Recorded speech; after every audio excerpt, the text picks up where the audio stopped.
Shalom Bapak Ibu Saudara yang terkasih.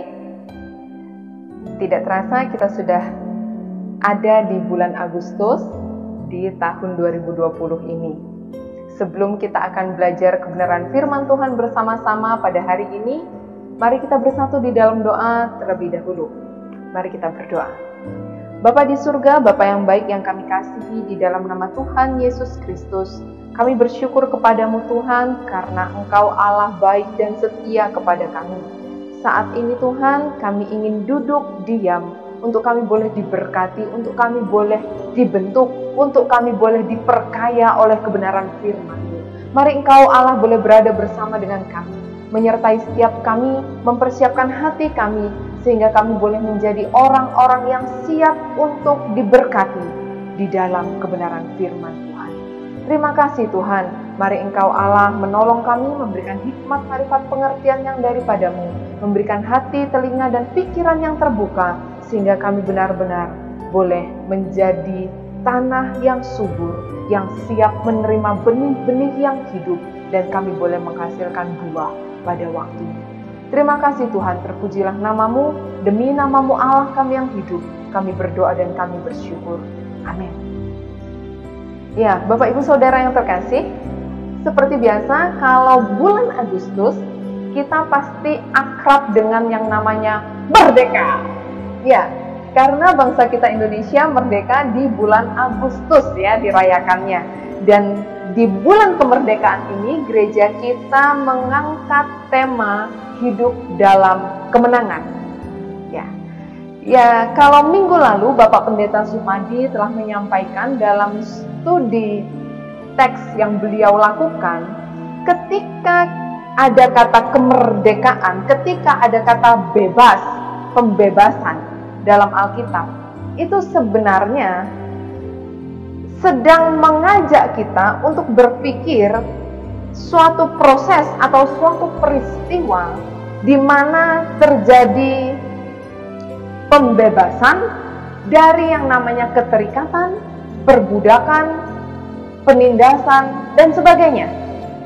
Dan kalau kita berbicara mengenai dibebaskan dari perbudakan atau penindasan, tentu kisah yang paling erat di pikiran kita itu ya salah satu kisah besar di Alkitab adalah peristiwa Keluaran, di mana bangsa Israel dibebaskan dari perbudakan Mesir. Namun Bapak Ibu Saudara terkasih, dalam perjalanan mereka menuju tanah Kanaan, tanah yang dijanjikan Tuhan itu, mereka ini kan sudah dibebaskan ya. Mereka ini sudah dilepaskan dari perbudakan. Dan mereka ini sedang berjalan menuju tempat yang dijanjikan. Namun, berapa sering kita baca, ini gimana, ini gak ada makan, ini gimana lapar. Kenapa kamu bawa kami ke padang gurun ini cuma untuk mati di padang gurun? Emang gak ada kuburan di sana? Mending kalau kami mati di sana, ada makanan, berlimpah, masih nikmat, walaupun harus kerja dan ditindas. Wow, Bapak Ibu Saudara, nampaknya waktu itu bangsa ini walaupun sudah dibebaskan, walaupun sudah dimerdekakan, mereka masih tidak dapat merasakan dan menghidupi yang namanya pembebasan. Mereka justru malah merindukan masa-masa di mana mereka ada dalam perbudakan. Dan mereka menyalahkan Musa yang waktu itu bertindak sebagai pemimpin mereka. Tapi terkadang Bapak Ibu Saudara, sadar atau tidak sadar, kita sebagai orang percaya, kadang-kadang Bapak Ibu Saudara ya, kadang-kadang kita ini bertingkah atau berpikir seperti bangsa Israel tadi. Kita sudah dibebaskan, kita sudah dilepaskan, kita sudah dimerdekakan dan dimenangkan. Namun kita nggak bisa hidup dalam spirit kebebasan tersebut. Sebenarnya apa sih yang membuat mereka tidak bisa seperti itu? Atau apa yang membuat kita juga nggak bisa hidup di dalam spirit kebebasan, spirit kemerdekaan yang sebenarnya sudah diberikan kepada kita? Sebenarnya penyebabnya adalah karena kita belum memahami jalan menuju kebebasan. Dan pada hari ini, pada kesempatan ini, kita mau belajar bersama-sama mengenai jalan menuju kebebasan, jalan menuju kemerdekaan, jalan menuju kelepasan di dalam Kristus. Kenapa saya katakan pada waktu itu bangsa Israel gak merasakan pembebasan yang sepenuhnya itu? Karena mereka masih ngegembal, mereka masih menggerutu. Orang bebas kan gak menggerutu ya. Orang bebas itu gak kebanyakan, aduh kalau ini gimana ini, nanti kalau ini begini, kalau ini begitu, gak menyalahkan sana sini, dan gak kebanyakan protes.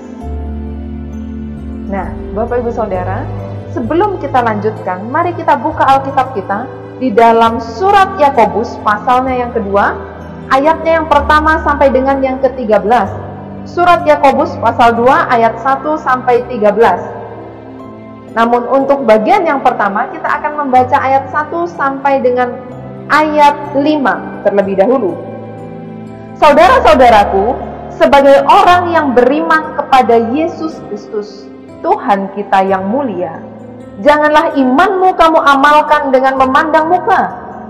Sebab jika ada seorang masuk dalam kumpulanmu dengan memakai cincin emas dan pakaian indah, dan datang juga seorang miskin ke situ dengan memakai pakaian buruk, dan kamu menghormati orang yang berpakaian indah itu dan berkata kepadanya, silakan Tuhan duduk di tempat yang baik ini. Sedang kepada orang yang miskin itu kamu berkata, berdirilah di sana, atau duduklah di lantai di dekat tumpuan kakiku. Bukankah kamu telah membuat pembedaan di dalam hatimu dan bertindak sebagai hakim dengan pikiran yang jahat? Dengarkanlah, hai saudara-saudara yang kukasihi. Bukankah Allah memilih orang-orang yang dianggap miskin oleh dunia ini untuk menjadi kaya dalam iman dan menjadi ahli waris kerajaan yang telah dijanjikannya kepada barang siapa yang mengasihi Dia? Bapak Ibu Saudara yang terkasih, ketika kita belum bisa menikmati, kita belum bisa hidup dalam kebebasan yang sepenuhnya, sebenarnya kita belum menapaki jalan menuju kebebasan. Dan jalan itu sebenarnya adalah disiplin ketundukan. Jalan menuju kebebasan adalah disiplin ketundukan. Mengutip apa yang dituliskan oleh Richard Foster dalam bukunya, di sana dikatakan bahwa ada kebebasan dalam ketundukan. Ada kebebasan apa dalam ketundukan? Kebebasan dari obsesi diri kita untuk kita selalu memikirkan diri kita saja, untuk memikirkan agenda-agenda pribadi kita saja, dan kemudian kita mulai berfokus hanya kepada diri kita saja. Dan kemudian itulah yang mengikat kita ketika kita berinteraksi dengan orang lain. Tetapi justru apa yang diajarkan oleh Alkitab, oleh firman Tuhan, bukan kehidupan yang berpusat pada diri kita sendiri, melainkan kehidupan yang dapat membagikan kasih, di mana dikatakan dalam kebenaran firman Tuhan bagian yang lain, kita harus hidup saling mengasihi, saling menghargai. Kita diminta untuk lebih mendahului dalam memberi hormat. Bapak Ibu Saudara yang terkasih, ketundukan yang sejati adalah ketundukan yang diberikan kepada semua orang yang bersinggungan dengan kita. Bukan berarti terus gini nanti ya, oh tunduk, ketemu siapapun, ketemu dimanapun, kita gini. Ketundukan, ini namanya nunduk Bapak Ibu Saudara ya, bukan ketundukan. Nah, tolong dibedakan itu.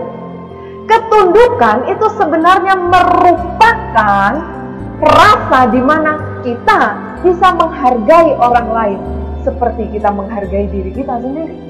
Di mana kita bisa mengasihi orang lain seperti kita mengasihi diri kita sendiri tanpa membeda-bedakan. Jadi dalam kita berinteraksi dengan orang lain, kita merasa bebas, Bapak Ibu Saudara. Kita nggak perlu hitung-hitungan, kita nggak perlu ukur-ukuran. Oh, cincinnya gede tuh ya, lu duduk di kursi emas. Oh, tuh baju jelek, nggak punya cincin, nggak punya kalung, nggak punya gelang, nggak punya apa-apa. Sepatunya bolong. Waduh, jangankan kursi emas, Bapak Ibu Saudara, kursi tembaga aja kagak ada. Katanya tadi dibilang duduk no, di dekat tempat aku naruh kaki. Itulah yang dikatakan ketundukan yang tidak bulat. Kita dapat tunduk, kita dapat menghargai, kita dapat mengasihi, kita dapat menghormati orang. Yang kalau orang itu siapa lu? Punya kedudukankah?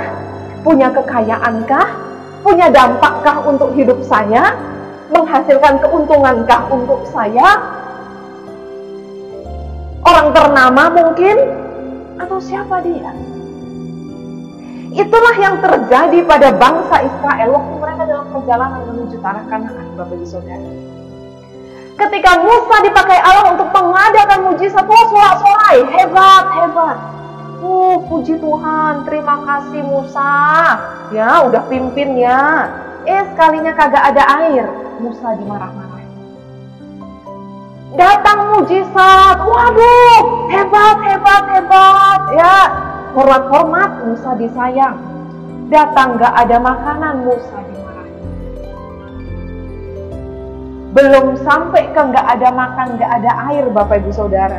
Baru keluar ketemu laut tuh terbentang gede di depan, terbentang luas di depan tuh.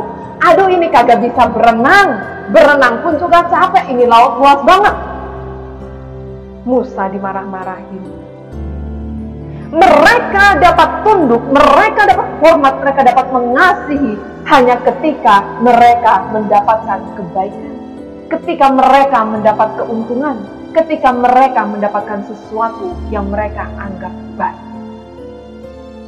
Itu merupakan suatu ketundukan yang tidak bulat, Bapak Ibu Saudara. Alkitab tidak pernah mengajar kita untuk kita melakukan suatu sistem anak tangga gitu. Oh, kalau dia pimpinan, saya kasih penghormatan 100. Terus nanti kalau dia wakilnya pimpinan, ya 90 lah, gitu. Terus, tukang sapu. Ini cleaning service. Jangankan kita sapa, Bapak Ibu Saudara. Kayaknya dia nyapu juga kita injek-injek lagi, ya nggak apa-apa gitu.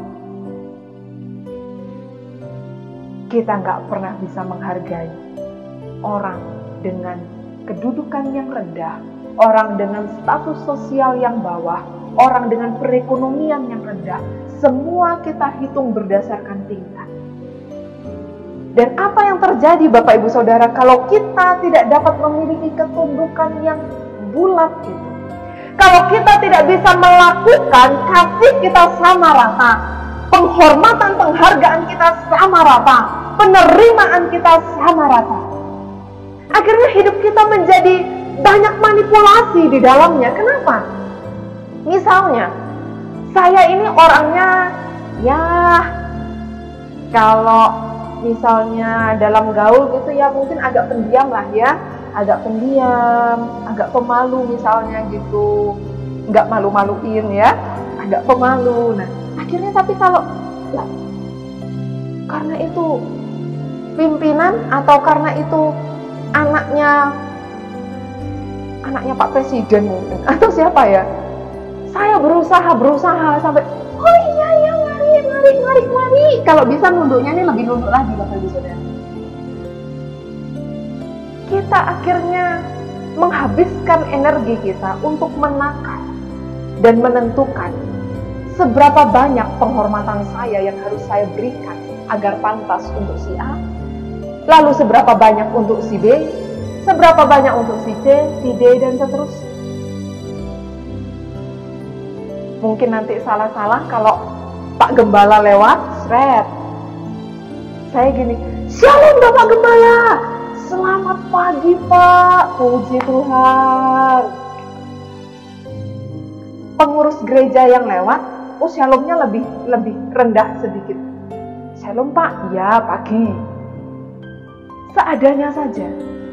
Lalu nanti kalau orang lain lagi, ya sudah gak usah, wes apa itu.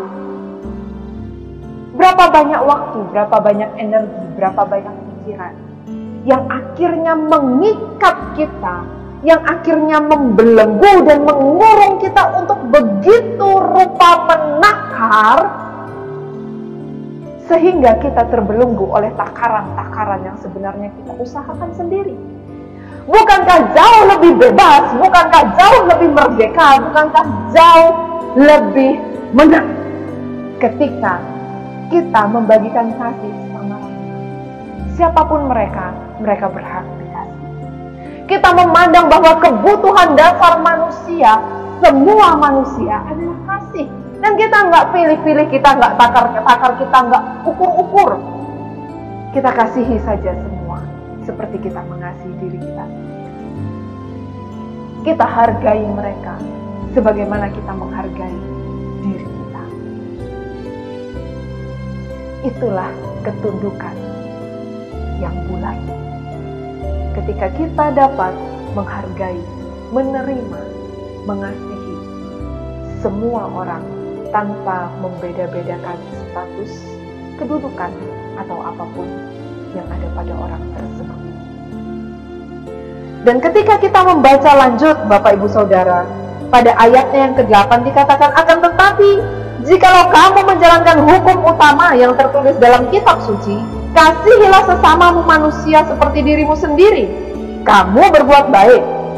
Tetapi, jikalau kamu memandang muka, kamu berbuat dosa, dan oleh hukum itu menjadi nyata bahwa kamu melakukan pelanggaran. Sebab barang siapa menuruti seluruh hukum itu, tetapi mengabaikan satu bagian daripadanya, ia bersalah terhadap seluruhnya. Sebab ia yang mengatakan jangan berzina, ia mengatakan juga jangan membunuh. Jadi jika kamu tidak berzina tapi kamu membunuh, maka kamu menjadi pelanggar hukum juga. Ketika kita lanjutkan menjadi lebih jelas, Bapak Ibu Saudara, kita katakan kita mengasihi, kita menghormati, kita menghargai. Hanya di sisi sini. Kemudian ketika kita bersikap dengan yang lain, mungkin kita tidak semengasihi yang tadi. Kita mulai pikir, pantas gak sih kamu untuk aku kasih? Layak gak sih untuk kamu itu tak maafkan? Kita tidak sedang melakukan apa yang firman Tuhan katakan. Kita tidak sedang melakukan firman yang mengatakan kasihilah sesamamu manusia. Dan kita sedang terbelenggu. Kalau kita nakar, kita terbelenggu dengan manipulasi diri kita sendiri. Karena apa? Kita nggak bisa jadi diri kita sendiri apa adanya, yang bebas berekspresi karena saya adalah saya. Kita harus takar. Lalu ketika kita mengatakan, pantas nggak sih kamu aku hormati? Pantas nggak sih kamu itu aku ampuni? Kita juga sedang terbelenggu di dalam dosa. Mau ngampuni aja tunggu pantas, nggak pantas, Bapak Ibu Saudara. Padahal ketika kita nggak mengampuni, kita yang rugi. Tapi dalam pemikiran kita, dalam emosi, dalam amarah kita bilang bukan kita yang rugi. Lo yang kagak pantas. Kita sudah menakar, tidak di dalam kebulatan, ketundukan. Kalau dia bolehlah, kalau yang dia bolehlah tak ampuni, tak maafkan. Kalau yang dia nggak pantas, aku maafkan. Kalau yang dia bolehlah, aku respect, aku hormat. Kalau dia kayaknya nggak usah lah ya. Mari kita membagi semua kasih kita rata. Dan ketika kita berhasil hidup dalam kebulatan ketundukan kita, hidup dalam ketundukan yang bulat, di mana kita bisa mengasihi sesama kita manusia seperti kita mengasihi diri kita sendiri. Sebenarnya kita sedang dibawa untuk selangkah demi selangkah demi selangkah untuk juga menapaki hukum yang satu lagi itu. Kasihilah Tuhan Allah dengan segenap hati, jiwa, kekuatan, dan semua yang engkau miliki. Karena ketika itu kita berjumpa dengan kasih yang seutuhnya. Kasih yang menerima kita apa adanya. Dan kemudian kita bisa mengasihi orang apa adanya. Kasih yang mengampuni kita walaupun sepertinya kita nggak layak. Dan kita bisa mengampuni mereka yang bersalah kepada kita walaupun mungkin kita pandang dalam kesakitan hati kita, elu kagak layak. Tapi bukankah Tuhan sudah lebih dulu mengampuni kita? Lalu kita dapat mengatakan, aku menerima engkau apa adanya. Aku mengasihi engkau tanpa syarat. Enggak perlu lu pakai baju bagus dulu, enggak perlu lu punya jabatan dulu, enggak perlu duit lu tebel dulu. Tapi aku mengasihi engkau apa adanya. Aku menerima engkau. Aku mengampuni engkau. Aku menghargai engkau di dalam kebulatan ketundukan kita. Sehingga pada akhirnya kita dapat membaca, berkatalah dan berlakulah seperti orang-orang yang akan dihakimi oleh hukum yang memerdekakan orang. Sebab penghakiman yang tak berbelas kasihan akan berlaku atas orang yang tidak berbelas kasihan, tetapi belas kasihan akan menang atas penghakiman. Hukum yang memerdekakan. Semakin kita lekat dengan hukum, semakin kita lekat dengan hukum mengasihi, semakin merdeka kita. Semakin bulat ketundukan kita, semakin merdeka kita dalam kita hidup. Kita nggak perlu takar sana sini, kita nggak perlu pura-pura di sana sini, kita nggak perlu mengekang diri kita di dalam belenggu. Hanya belajar saja untuk mengasihi, belajar saja untuk menghargai, belajar saja untuk menerima. Sebab takaran yang kita pakai untuk menakar orang akan ditakarkan juga untuk menakar kita. Bukankah kita ditetapkan untuk saling mengasihi dan bukan saling menghakimi? Belas kasihan akan menang atas penghakiman. Milikilah ketundukan yang bulat, yang memiliki belas kasihan untuk semua orang, sehingga kita dapat mengasihi tanpa memandang muka. Kita dapat memberi tanpa memandang bumi. Kita dapat menghormati tanpa memandang jubah. Kita dapat menerima tanpa melirik kantong-kantong mereka. Ketundukan yang bulat membawa kita semakin terikat dengan hukum yang memerdekakan kita, yang membebaskan kita dari kepura-puraan, dari manipulasi, dan dari kesibukan menakar serta menghakimi. Mari kita hidup dalam ketundukan yang bulat, sehingga kita dapat terus bertumbuh dalam gaya hidup saling mengasihi sesama kita manusia. Karena itu merupakan wujud bagaimana kita mengasihi Allah kita yang hidup. Tuhan memberkati. Mari kita berdoa bersama-sama. Kita mau membawa hidup kita mau membawa hati kita kepada Tuhan. Kita mau belajar untuk boleh memberikan ketundukan yang sama, yang ramah. Kita mau mengatakan, Tuhan ajar saya untuk saya boleh mengasihi semua orang. Tuhan ajar saya untuk saya boleh mengampuni orang yang bersalah kepada saya. Tuhan ajar saya untuk saya boleh menghormati orang, bahkan mungkin orang yang gak menghormati saya pun, saya mau belajar hormati. Minta kasih Allah mengalir atas hidupmu saat ini. Dimanapun engkau berada dan seperti apapun keadaanmu saat ini, Minta kasih-Nya yang besar itu untuk memerdekakan hidupmu sekali lagi. Minta kasih-Nya yang besar itu untuk sekali lagi memeluk hatimu dan membebaskan hidupmu dari kehakiman. Sehingga nyata bahwa kita dapat hidup di dalam kasih Allah yang memerdekakan, yang enggak menakar satu-satu, yang enggak memperhitungkan satu-satu, tetapi di dalam kebulatan kasih-Nya kita mempraktekkan kebulatan ketundukan kita di dalam hukum kasih Allah. Bapa di surga, Bapa yang kami panggil, yang kami kenal di dalam nama Yesus Kristus Tuhan kami. Kami berdoa, kami membawa hidup kami ke dalam tangan Tuhan. Tuhan, kami mau berkata, ini hati kami, ini hidup kami. Kami manusia yang rapuh tanpa kehadiran Tuhan. Dan untuk itu saat ini Bapa, pada waktu ini, ambil Tuhan, pegang hati kami. Biarkan kasih-Mu sekali lagi Tuhan membasahi setiap hati kami.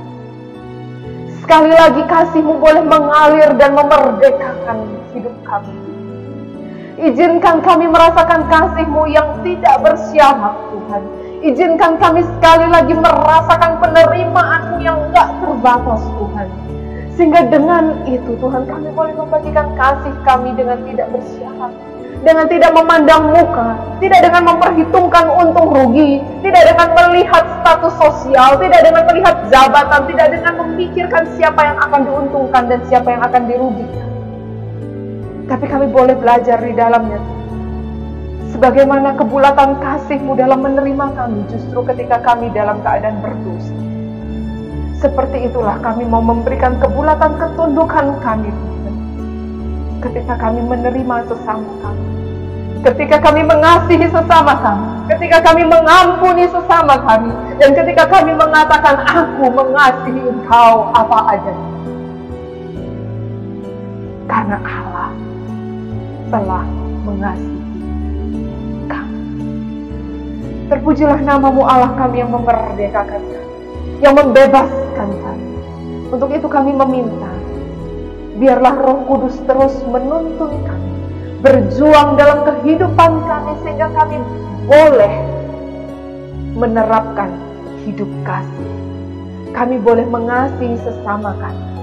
Kami boleh mengasihi Allah kami di dalam kebulatan hati kami. Terima kasih Tuhan, terima kasih. Kami percaya Tuhan, saat ini Engkau sedang mengajar kami, untuk hati kami boleh terbuka terhadap sesama kami, untuk hati kami boleh terbuka bahkan kepada orang-orang yang menyakiti kami, untuk hati kami boleh terbuka bahkan untuk orang yang menganiaya kami, untuk hati kami boleh terbuka bahkan untuk orang yang dulu kami pikir tidak pantas untuk kami maafkan. Saat ini kami belajar Tuhan, kami mau memberikan pengampunan, kami mau memberikan kasih, kami mau memberikan penerimaan tanpa syarat. Terpujilah Allah kami yang hidup, yang telah membebaskan kehidupan kami. Dan biarlah dengan kebenaran firman Tuhan ini, kami boleh semakin dekat dibawa untuk menghidupi gaya hidup yang berkemenangan di dalam Kristus yang membebaskan kami. Demi nama-Mu Allah kami yang hidup dan berkuasa, kami berdoa dan kami bersyukur. Amin. Terima kasih Bapak Ibu Saudara yang terkasih. Tuhan memberkati.